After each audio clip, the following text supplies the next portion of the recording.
ta'allam falaisal mar'u yuladu 'aliman.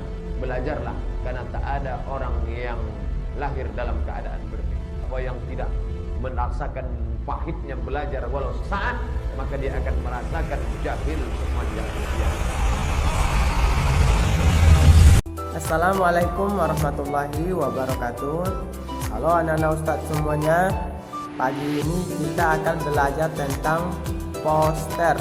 Nah, diharapkan pada pertemuan kali ini anak-anak ustadz tahu apa yang dimaksud dengan poster, dan juga diharapkan siswa-siswa ustadz mampu membuat contoh poster dan harus memperhatikan cara-cara membuat poster yang baik dan benar.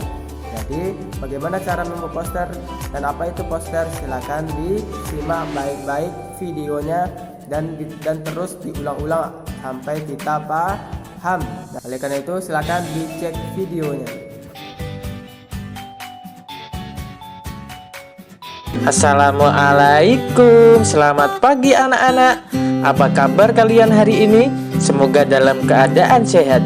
Yuk kita lanjutkan pada pembelajaran keempat. Anak-anak, dalam kehidupan sehari-hari kita wajib untuk menghemat energi, seperti hemat air, hemat listrik, hemat kertas, hemat bahan bakar. Dengan menghemat energi kita sudah menggunakan energi sesuai kebutuhan, sehingga tidak ada energi yang terbuang sia-sia. Jika energi yang kita gunakan lebih sedikit, maka akan menghemat biaya yang kita keluarkan dan menjadi bumi kita ramah lingkungan. Coba kalian amati poster tentang menghemat air berikut ini. Di poster tersebut ditampilkan kalimat ajakan untuk menghemat air, seperti manfaatkan air secara optimal. Pastikan keran sudah tertutup setelah digunakan. Selain kalimat-kalimat yang baik dan positif, ada gambar pendukung yang sesuai dengan isi poster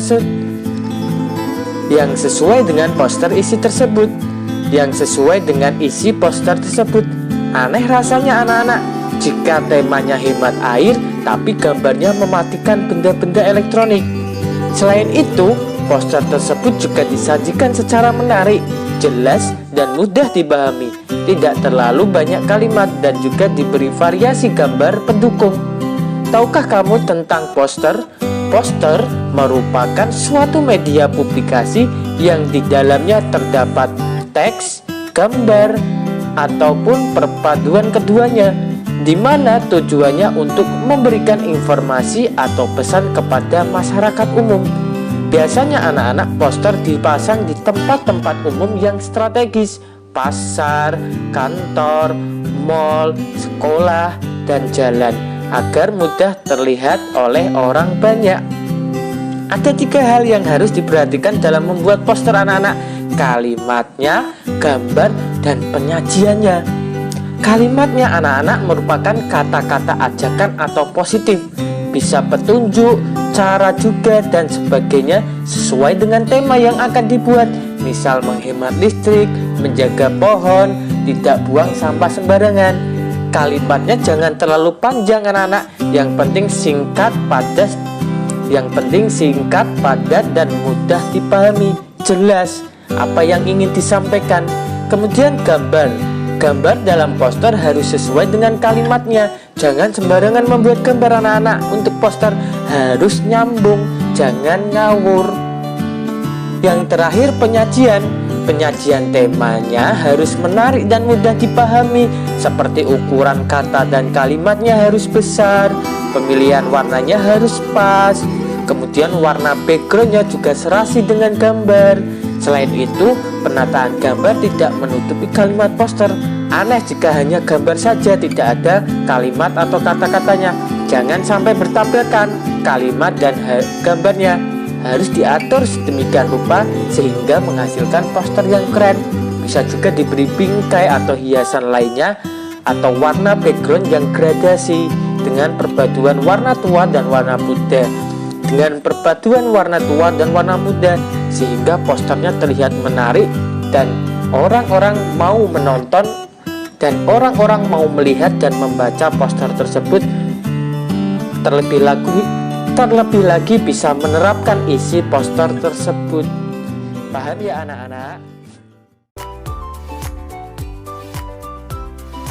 Halo anak-anak Ustadz semuanya, bagaimana video tadi? Apakah sudah paham? Nah, kalau belum paham, silakan terus diulang-ulang videonya sampai paham. Nah, kita akan masuk materi selanjutnya. Pada materi ini kita akan belajar tentang sumber daya alam dan manfaatnya, terutama tentang tanaman obat. Jadi di sekitar kita banyak tanaman-tanaman yang bisa dijadikan obat. Apa aja tanamannya? Maka silakan dicek videonya. Assalamualaikum warahmatullahi wabarakatuh. Selamat pagi anak-anak.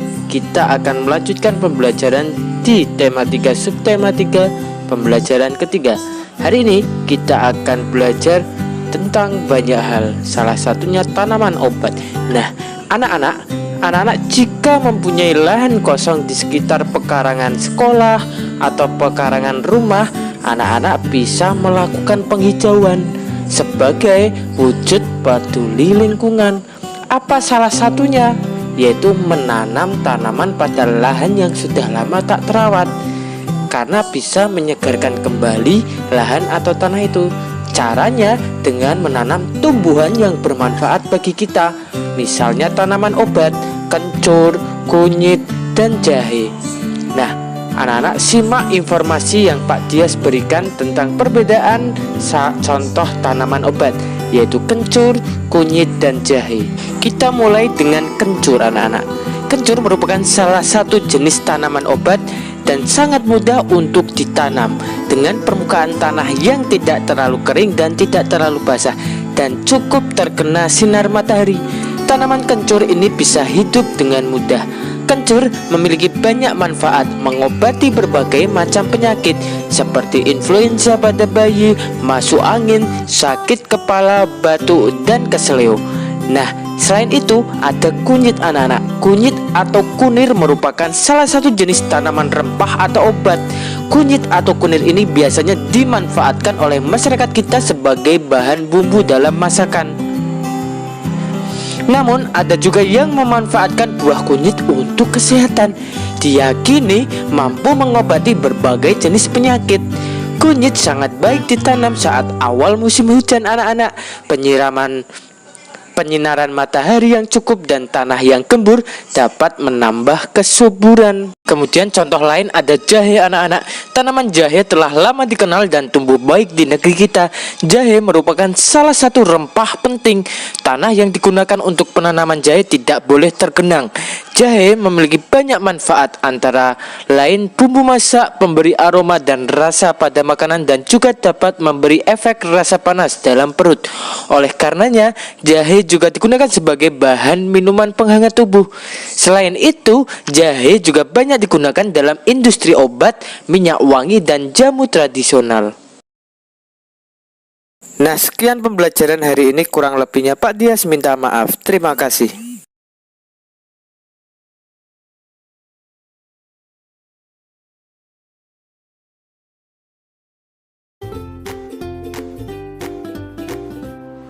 Nah, halo anak-anak Ustadz semuanya. Sudah dilihat video tadi? Kalau sudah dilihat, mungkin anak-anak Ustadz sudah paham. Nah, kalau yang belum paham, coba terus lagi diulang-ulang videonya. Kita akan melanjutkan materi kita pada hari ini. Kita akan belajar sekarang tentang batu bara. Apa itu batu bara dan bagaimana manfaat batu bara? Nah, maka silakan dicek videonya. Terus diulang-ulang, terus dicatat hal-hal pentingnya.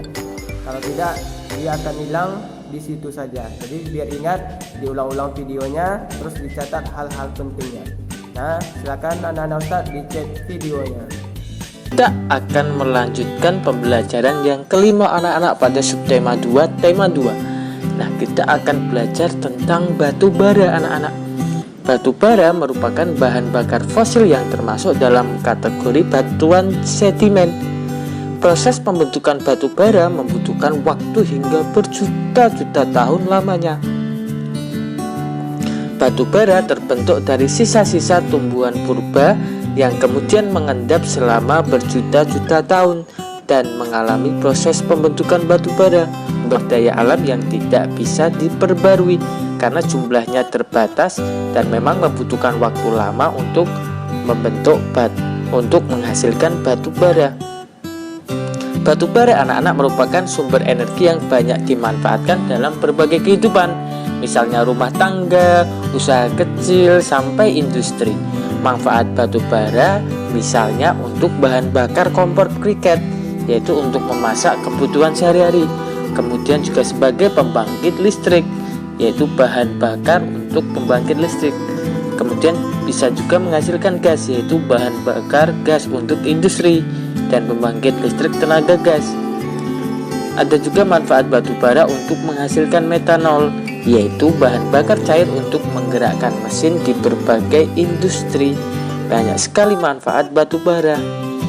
Karena batu bara merupakan sumber daya alam yang tidak diperbarui, kita harus menghemat penggunaan batu bara yang berpengaruh dalam berbagai kehidupan tersebut anak-anak.